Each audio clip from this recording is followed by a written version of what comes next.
This episode of Men of Prestige. Some of them are, very rarely you find the ones that are extremely relaxed and they're open and they are more intentional. By the way, if she's too intentional, that's masculine energy. You're asking for a lot of things that you probably don't even want. Okay? Again, calm all the way down. Fuck all the terminologies and the technical terms, right? Ask a person, be truly interested. Ask them, tell me about yourself. She goes, I don't know, what would you like to know about me? I say, what do you mean? Just tell me about yourself. Be indifferent, okay? Leave some mystery. Don't be all in your feelings, right? Let her tell you about herself. Okay, all right, yeah. Well, I'm from this place. I am from this. I am that. I'm, very polite ladies, which if you have worked on yourself, that's what you should be attracting. Will tell you about themselves, and then she will give you more ammunitions to continue to have a highly engaging first date conversation. 2 effective conversation starter, right? So I feel like people that are dating in this generation, they need people like me. Okay, like I said, you guys are in a different arena altogether. Acknowledged, granted. Okay, because I haven't been on the dating scene personally for 14 years or more. Actually 17 years to be precise, right? Because I dated my wife for 3 years before I decided to marry her. All right. So 2 effective conversation started that I wanted to share with you because I feel like from hearing and listening to a lot of people's complain about the dating scene today, I hear things like a lot of ladies are lazy daters, right? They're just lazy. They don't want to do nothing. They just want to show up and eat. They want to complain about everything. And then they ghost you. Most people don't tell me about the ghosting part, but I realize that it's one of the things that hurt the most, right? And I'm laughing because I'm laughing at you, right? Because if somebody ghosts you, you should be happy, to be honest with you. And the fact that you don't realize you should be happy tells me a lot. Right? Oh, yeah, you spent $200 a plate. So I'm not exactly happy. Well, you should understand the environment you're in, the times that you live in. You cannot be spending random $200 per plate to get to know people. You should get to know them first. You should feel their energy, their spirits first before you spend anything more than $3 for a cup of coffee. Okay? And the ladies, they don't want to go on coffee. You're still complaining. Okay? You're still complaining. Maybe that's why they don't want you. You're still whining like a bitch, right? If a girl doesn't want to go, if she says she doesn't do coffee dates, why are you worried about talking to that kind of person? Why are you worried about talking to people that are not down to earth, right? So again, this goes back on you. Oh yeah, I guess all the blame has to come back on the man. Yeah, goddamn it, that's a society we live in, don't you? Right? So starter number 1. Let's talk about conversation starter number 1. And it's very simple. So tell me about yourself. Very simple. Not with this face. I'm too serious, right? So tell me about yourself. Your body language should say you're really interested. You should be really interested in getting to know this person, by the way, right? So tell me about yourself. What would you like to? So she may throw questions back at you, right? Like some of these girls are in their masculine because they're also actively trying to protect themselves because they see a lot of beta simp people all over the place claiming to be alpha. That try to intimidate them with stupid questions like, what do you bring to the table, right? So sometimes they have their guards up, right? So if she throws a question at you, the question is, how are you going to handle that? Can you handle that? Can you bring can you bring that person's feminine energy out?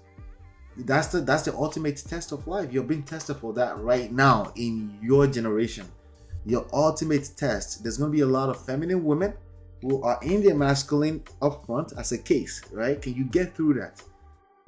A lot of people will tell you, no, you should be 100% feminine all the time. That's bullshit, okay? Because even you, that you're saying that, you're not 100% masculine all the time. So that's bullshit, okay? In fact, that's the feminine energy that said that, okay? So tell me a little bit about yourself. And she goes, what would you like to know about me? Oh, okay, so tell me, what do you do for a living right now? Oh, if you already know what she do, by the way, you should know what she does for a living already before you take her out on the $200 per plate dinner. Calm down with that, okay? But I'm just saying, it depends, right?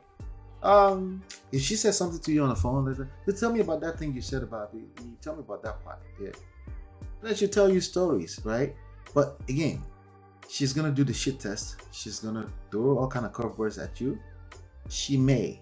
Some of them are, yeah, very rarely you find the ones that are extremely relaxed and they're open and they are more intentional. By the way, if she's too intentional, that's masculine energy. You're asking for a lot of things that you probably don't even want. Okay? Again, calm all the way down. Fuck all the terminologies and the technical terms, right? Ask a person, be truly interested. Ask them, tell me about yourself. She goes, I don't know, what would you like to know about me? I say, what do you mean? Just tell me about yourself. Be indifferent, okay? Leave some mystery. Don't be, right? Don't be all in your feelings, right? Let her tell you about herself. Okay, all right, yeah. Well, I'm from this place. I am from this. I am that. I'm, very polite ladies, which if you have worked on yourself, that's what you should be attracting. Will tell you about themselves, and then she will give you more ammunitions to continue to have a highly engaging conversation. And she will like the idea that you let her talk and you'll not always have something to say.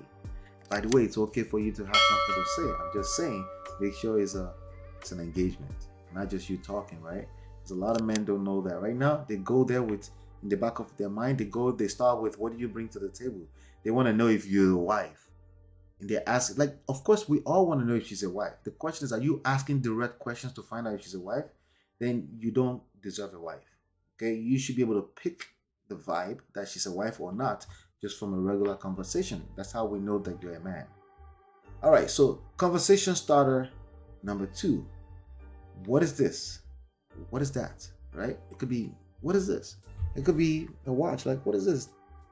It could be a nice something around her, maybe nice shoes or something. She's like, what is this? You're interested. Again, you're showing that you're interested in this person or something about that, right? So it could be, tell me about yourself. What is this? What is that? It could be a book they're carrying. Like, what is this? Tell me about this, right? Things like that. Something extremely natural and organic. You're being intentional about being natural and organic. You're not just being intentional so you can be intentional because you're intentional, like another stupid terminology out there like everybody else. You'll be intentionally natural and organic because you understand humans like to be human. They need to feel relaxed and feel safe, right? Especially a woman, especially fit, feminine, friendly women, right? They don't want to be overthinking everything. They just want to feel relaxed. And you should be the one to bring it to them, at least for that moment, because you're interested in the person, right? Never mind what they bring to the table. Find out what they already are by asking quality questions, okay? So those are the 2 conversation starters that I feel like you should master. You should have at the back of your mind. You should have that in your back pocket all the time. And what happens if she asks further questions or it's a little awkward? Listen, if you're actively listening to her, she will give you ammunitions to ask further questions about. So tell me about that part. So, you mean, wow, like you're talking about like the Boeing 307? Oh, like things like that. Just the things that are coming in the conversation naturally. You do that long enough, you're on a 3-hour date and you guys are having a good time, right? Yes, the sexual innuendos and things like that in a natural and more organic way will come into it if it's that important. If it's not that important, you use your discretion, it doesn't have to come. You're still getting to know that person, right? But again, in terms of your resources, your time, your money, it's your responsibility as a man to know how to manage that. It's not anyone's responsibility. It's not the society's responsibility. It's the other way around. It's your responsibility to have social intelligence, to understand what environment you live in and manage your resources. If you're going to complain to me about $200 a plate, it tells me more about you as a man, that you don't know how to manage your resources.